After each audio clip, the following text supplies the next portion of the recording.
Hey guys, we're going to take a quick moment here and show you how to make sinkers out of lead tire weights. This, if you're going to, we're about to get into a lot of catfishing here coming up.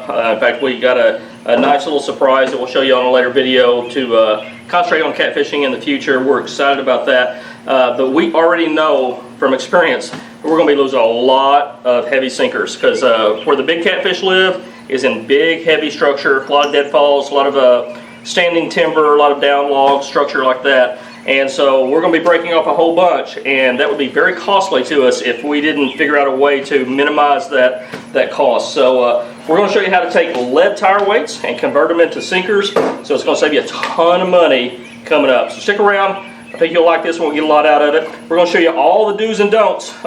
It's a pretty simple process, but I've learned a lot along the way. So stick around and come back and watch it.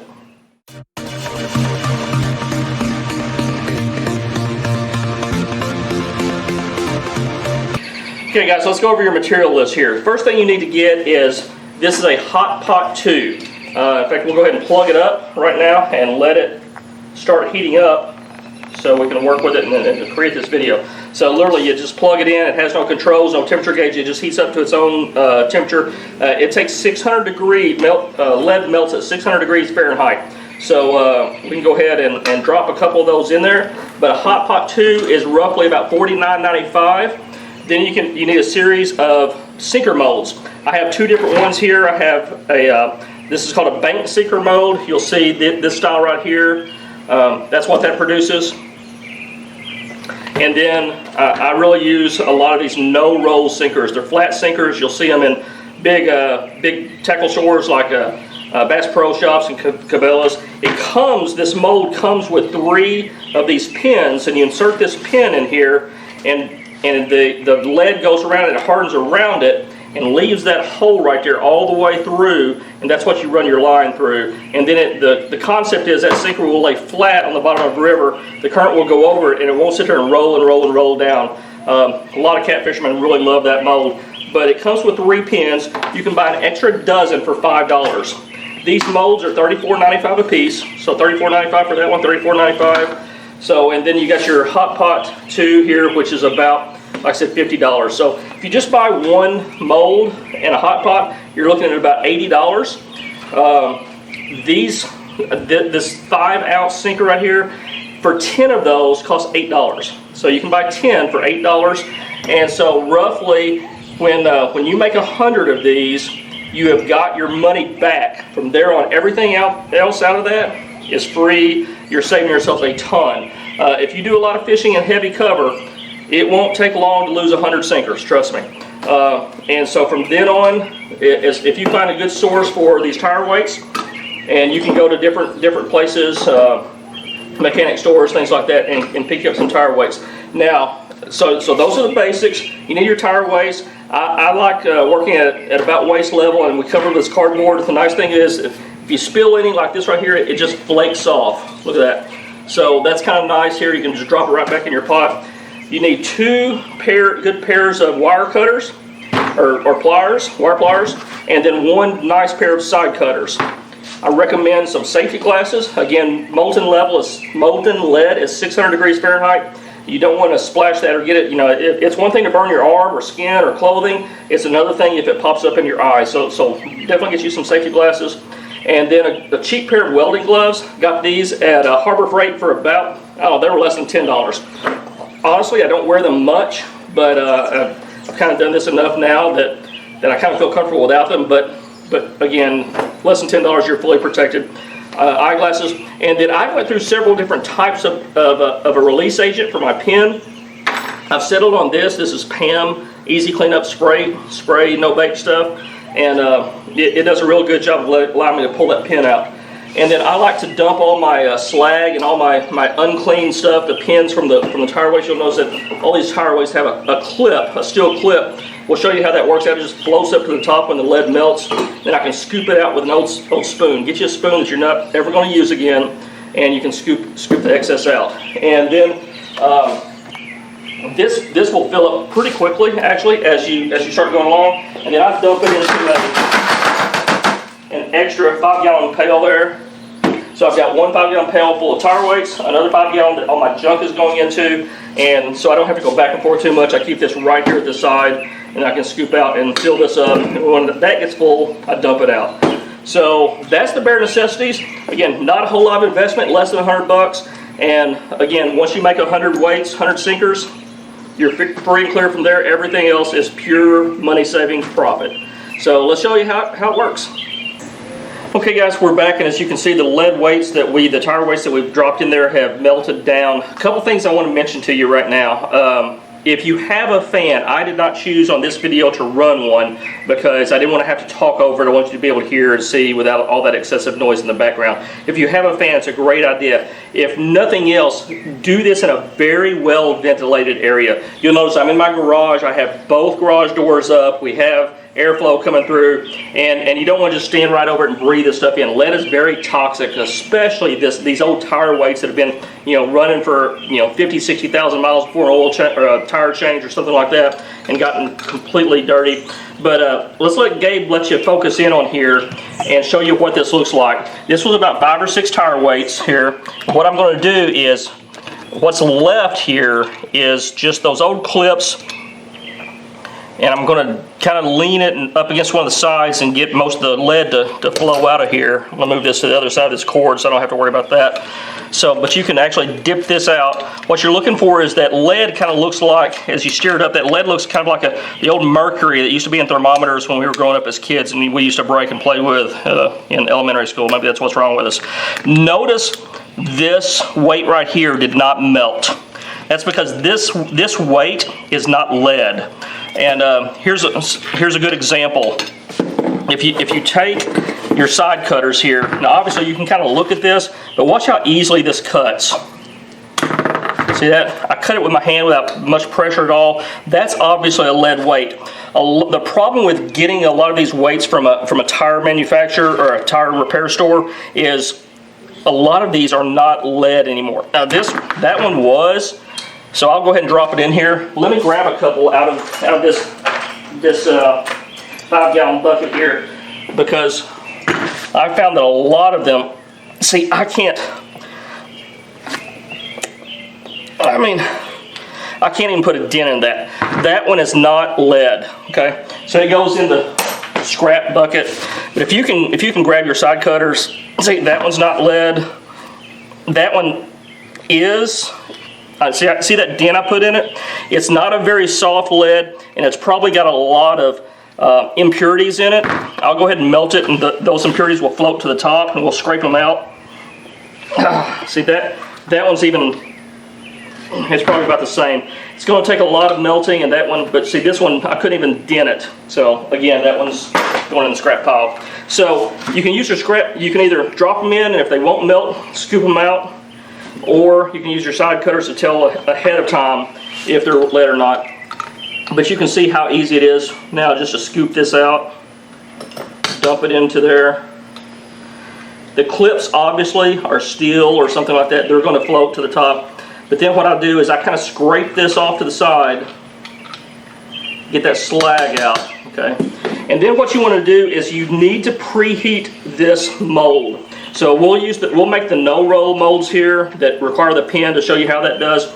But you definitely need to preheat that mold. The way I do it is I just set it on this hot pot and get that hot. We'll show you what happens if you don't get it hot enough and what it looks like when you do get it hot enough, because you will run into both of those. I don't want you freaking out when you start this process, but you definitely just want to set it on there, let it heat, and then be sure when it does heat up, these handles will not heat up. You can safely touch it, but be sure. See that extension of that mold in there, where that blank goes on through? Do not reach in there and touch it with that unless you've got your welding gloves. That's the great thing about the welding gloves. But you can set it on there, let it heat up, and then we'll come back and show you how to pour in there, because there's a little trick to it, and I can save you a little bit of time that I've learned over the course of doing this. So stick around, we'll be right back. Okay guys, I mentioned this PAM. This is good stuff, this spray-on stuff. What I like to do is orient all my little pins the same way so I can tell if I've sprayed one side or not. But literally just coat one side and then flip them over. You can see this cardboard is soaked here where I've done this so many times. But Now my pen has a good coating. Let's go ahead and take this mold off. Now what you want to do is pick up one of these pins and place it right there so that the pin is in that, see there's a slot there and a slot there. Make sure that pin is in there. Make sure it's seated well.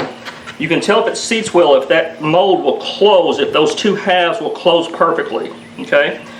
And then this is left over from the last time I made weights. You'll see how quickly this stuff melts. Now, one thing I want to do is I'm pouring this molten lead into this mold. I do not want to pour out all my lead. I want to keep a little bit in there because as I keep feeding lead in there, it melts a whole lot easier if I've got an inch or so or half an inch of lead in there. Now what I want to do is take this, I'm right-handed, reverse it if you're left-handed. I'm going to set this on the table. So now it's very steady. I'm going to set this hot pot against the mold itself. So now it's steady. And I'm barely going to get a trickle. That's about as much of a trickle as you want. Notice how that splash froze instantly because it wasn't cold out there. Or it wasn't hot, it wasn't warmed up. And then if you get that little bit of stream going in there, it's easy to stop it when that concave part fills up. Okay? So now, you just want to wait a few seconds. You actually don't have to wait very long. Grab one of your pliers and you can literally just knock it out like that. Now, I can go ahead and grab another pin, place it in there, make sure it's closed very well. And I can repeat the process as that one's cooling just slightly. Notice what little bitty stream of molten lead I'm pouring in there. Trust me, the first time I did this way back when, I tried to pour way too big a stream, and it works a whole lot better when you just barely ease it in, keep an eye on it, and then I can watch as it starts filling up there. So as that one's cooling a little bit, this is why you need 2 pair of pliers. Grab that J-hook on that pin, grab the sinker real firmly. Now I can twist and pull. See how easy that came out because of that PAM. Okay, maintain your grip on the lead. No use setting it down and having to pick it back up again. Now grab your side clippers, cut that excess off. You can lay it there, let that cool off. Do not touch that. It looks like it's cooled enough that it's going to keep its form. Don't try to pick this piece up. Again, this is extremely hot. Go ahead and drop it back in there, let it melt. Again, we talked about don't let that thing run empty. So I'm going to feed it a little bit.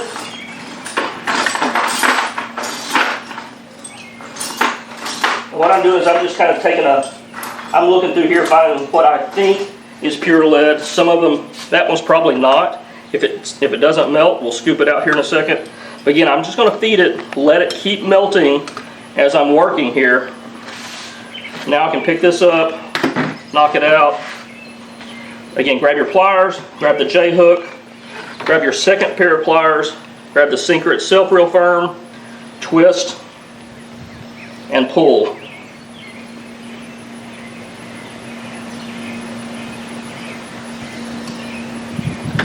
And I'll definitely recoat those with PAM again. Grab your side clippers, clip, lay it off to the side to cool. Drop that back in there. Again, once these weights cool a little bit, there we go, get them below that. I want to put this mold back on the hot pot. If you don't put that mold back on the hot pot, and it's hot out here, guys, it's about 98 degrees out here if you're wondering why I'm sweating, that's not generating the heat the sun is. It's July and 98 degrees even at 6 o'clock at night. So again, you want to put that mold back on the hot pot. Keep that mold hot so that molten lead will release and go into that mold, and you'll get a good shaped, nicely shaped sinker. Now I can just respray this. They'll help pull that pin out really easily. So we'll show you a couple other tips and tricks, and then we're pretty much going to be done, guys. This is a pretty simple process, save you a ton of money. So let's come back with some final tips and tricks and thoughts, and get you out on the water catching some catfish. Okay guys, I purposely did not put this mold back on the hot pot as I showed you. I'm trying to let it cool a little bit because you will run into the situation. You'll get to where you're knocking out sinkers and working over here, and then you'll come back and you're like, ah crap, I didn't put the mold back on the pot, and the mold itself will cool off. Whenever that happens, again, sometimes you'll see that when you're trying to pour this molten lead into that well there, you'll see it fills up and pulls up really quickly. Now I don't know if I've let this cool off enough. It hasn't. It's going in there really nicely. But sometimes, let's just say that it gets where it fills up, and there's excess cavity in there. There's more room for more lead to go, and it just didn't fill up. And so I stopped this short. So let's show you. See, you can tell it actually did exactly what I was hoping by letting it cool off. So I poured some lead in there, and notice it did not fill up that cavity. It didn't make a proper weight. So here's what you do, guys. Knock it out.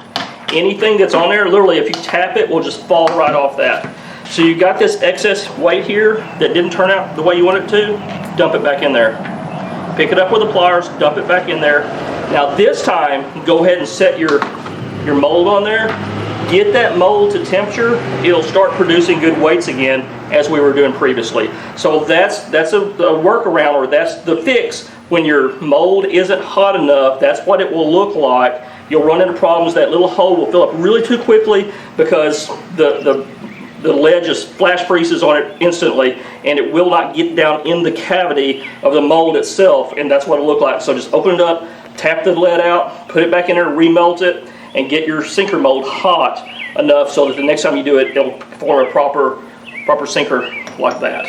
Okay guys, final thoughts as we're wrapping up here. One of the things that you may want to do is, what do I do with the excess molten lead here? You could let it cool in your hot pot, I guess. I like cleaning my hot pot and making sure that it's really clean before I stow it away and put it up. So what I do is I take the mold here and I just pour the excess lead into one of the sinker molds and let it harden that way. And then once it hardens in that mold, I actually had enough. I probably could have actually just made one last final sinker, but I'll do that the next time I get started on that. So I've got all the excess mold or excess molten lead poured out. Now what I do is, you can see it's pretty much empty, other than there is a thin film there. What I will do is I'll take my spoon and gently, the key word being gently, notice I'm basically only using two fingers here. I'm gently scraping away the kind of that film of slag that was on the bottom of that, and I'll dump that into that can right there. I really want to concentrate on getting that slag off of this pour spout, because that's what enables me to keep a good steady stream and control it real easily. Again, I'm going to kind of barely scrape it, get all that out. Guys, it's always been, my dad taught me this when I was growing up, doing a lot of rabbit hunting, coming home and cleaning the shotguns with him. You take care of your equipment, you take care of your guns, you take care of your gear, and it'll take care of you. So set it back down on the insulating pad there that keeps it off of the table. Unplug it. I can go ahead and pop that. See how that just comes out? Now it's easy to keep track of that, and the next time we get started, I'll just dump these into that hot pot and get it all started. So anyway guys, hopefully this has been informational and a big help to you. If you go out and catch some monster catfish with this technique and with some of the tips and tricks you've learned here, be sure to come back and put a picture of them in the comments. We'd love to see it and know about it, okay? See you next video, guys.